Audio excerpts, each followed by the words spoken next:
The world's largest crypto exchange has exited Russia, and so in this video we look at which exchange this is, and we also focus on some of the reasons why they might have left Russia. Today's episode is sponsored by Cake Wallet, where you can send, receive, and even exchange your crypto right from within the wallet. Cake Wallet is open source and non-custodial, so you control your own private keys. Available today on iOS, macOS, Android, and Linux. Good evening, everybody, and a really warm welcome back to Enter Crypto with me, Chris Kenyon. This is the channel where we keep you updated and fully informed on all the goings on in the cryptoverse. If that sounds like something you'd be interested in, then like, subscribe, and click on the notifications bell so that you don't miss out on any future updates. Now, today we are talking about the world's largest crypto exchange leaving Russia, and this is, of course, Binance. Now, let's dive into this article. We'll read through it quickly and then we'll comment after. So the world's largest crypto exchange, Binance, announced on Wednesday that it was selling its Russian operations to a newly created community exchange and fully exiting the country. Binance's announcement follows reports that the US Justice Department was investigating the company for potential violations of war-related sanctions on Moscow. Binance has entered into an agreement to sell the entirety of its Russia business, the company said in a statement.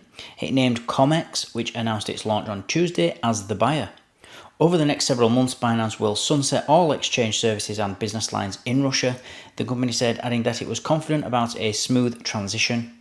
Binance did not disclose the financial terms of the deal, but stressed that it would not receive an ongoing revenue split or a buyback option from the sale.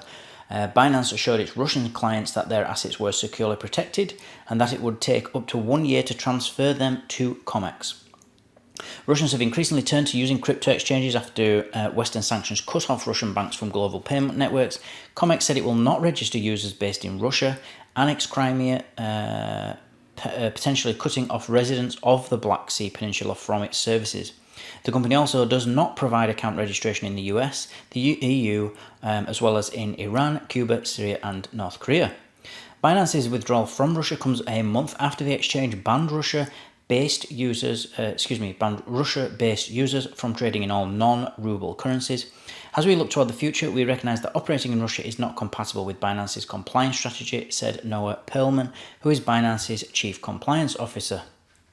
Yeah, so it looks like Binance wants out of Russia as quickly as possible. They will be well aware, and their legal department will be advising them to not have any business dealings with Russia whatsoever. If they don't want to, come under any sort of legal pressure from the US or Europe or anywhere else where they enjoy doing business with at the moment. Because this type of thing, it's not just even sort of regulations.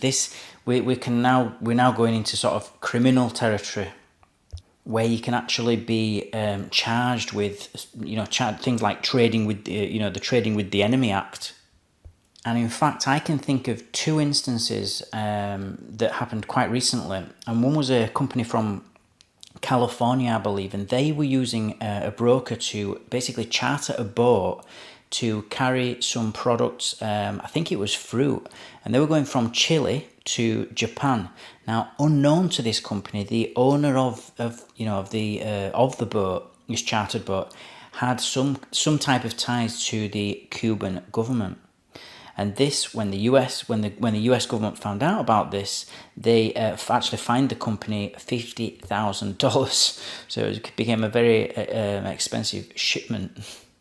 And there was actually another US company that made several shipments, either 5 or 6 shipments of, I believe it was TV sets, and they were going to, they were a Panamanian company, and they had some ties to the Cuban government, and the US basically found out about that as well, and they fined them, I think it was $300,000 or $400,000. So, and that was for violating the Trading with the Enemy Act as well.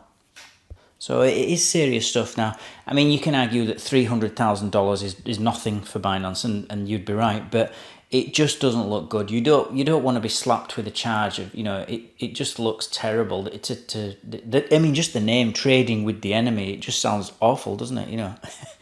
It makes you look terribly unpatriotic.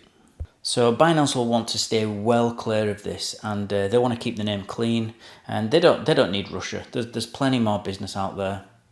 And they're really just following suit for what everyone else has done. You know, all the other huge companies that have basically this mass exodus of businesses that have left Russia over the last 2 or 3, well, basically the last 2 years since the war started. So yeah, so it looks like Binance are out of there. That's the video for today, guys. Thank you for watching. Thank you for listening as always. Don't forget to like and subscribe if you got some value from this video, and I'll see you all tomorrow evening.